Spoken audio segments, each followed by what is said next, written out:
What if I tell you that in you is a well of possibilities? There is nothing you cannot do. You are limitless. How do you feel about that? Well, you're welcome to Ebimore. You're welcome to this episode. I'm still Gabriel Ibire Blessing, and I want to say thank you so far. You are the real VIP. Thank you for following, for sharing, for liking, for commenting, for engaging, and for sharing your thoughts. So in today's episode, we will be looking at a very, very important topic, and that is the hindrances to you becoming more.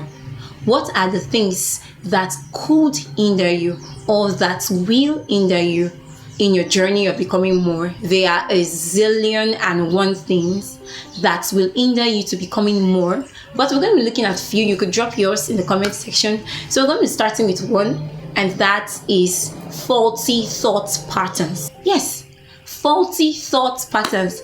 How have you molded your thought pattern over the years? There is a certain way that you have thought and that has appealed to your mind, and that could be as a result of environmental factors, situational factors, your background. It doesn't matter what has formed what you're thinking about yourself right now. The Bible says in Romans chapter 12 verse 2, it says, "Be not conformed to this world, but be ye transformed by the renewal of your mind." Guys, you do not know the capabilities that you have in you and what you can do. Your mind is a huge factor. Anything that you tell your mind that you can do it, provided you venture into it. However, the faulty thought patterns that has been influenced by various factors is one of the things that could hinder your journey in becoming more. What are some of them? There could be some like, oh no, I can't write. No, I can't do this. No, I can't do that. No, at this particular time, it's not supposed to be. This is how it should be done. First of all, who said this is how it should be done? There is need for you to open your mind and learn, unlearn, and relearn, because in you are a well of possibilities, and you cannot allow a faulty thought pattern that was influenced by different factors to hinder you. That's for one. Then secondly, another factor that will hinder you in your journey of becoming more is fear. That one is it's rampant. It's something that has cringed. It is something that has crippled a lot of potentials. You know, Miles Monroe said that the richest place on earth is the cemetery, because in there we see thousands of potentials that was untapped. And I know, and I'm very certain that you watching right now would not want that to be your story at the end of the day. So there is no need to fear. The Bible says that God has not given us the spirit of timidity.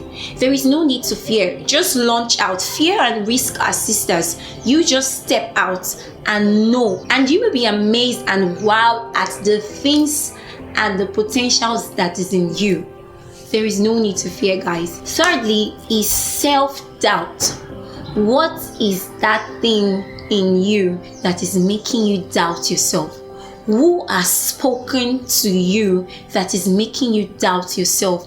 What have you watched? Where did you go to that has made you see less of yourself and thinking that your journey to being more has to be shortened? That is, you have placed a benchmark that, okay, let's say, for example, let me use a name. I didn't mean, but just say, okay, Philomena, this point, you can't pass here.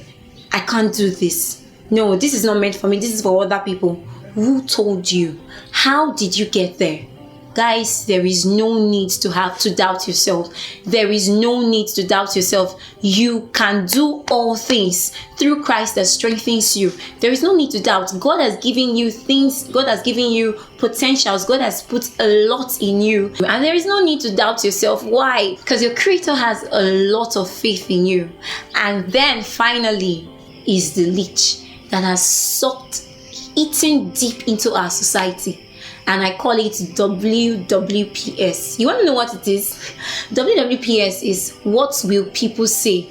This alone has crippled, it has made a lot of people cringe in, because we are seeking for approval. What will people say? If I do this, what will they say? If I do that, what will they say? I mean, There is no need to think about what people will say. When you stand before God tomorrow and you give account, God is not going to ask you. You're not going to give that as an excuse to him that I didn't do this because I was thinking about what will people say. And majority of the times, when you think people will come out so hard at you and like, you're not supposed to do that, you're not supposed to do this, most of the time, what you do turns out to be an inspiration to them. And you see them also entering and embarking on their own journey. Hence, there is no need to think about what people will say. There is no caution. In this matter, it is possible that you throw caution to the wind and launch it all out. Go all out and be more and even all that God has called you to be. So that's a wrap for today's episode. Thank you so much for tuning in. I'm so honored. I believe that you've learned, you've unlearned, and you're relearning.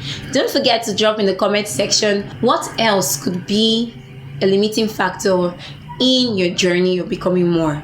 Thank you so much. I still remain Gabriel, the Blessing. See you next week. Bye.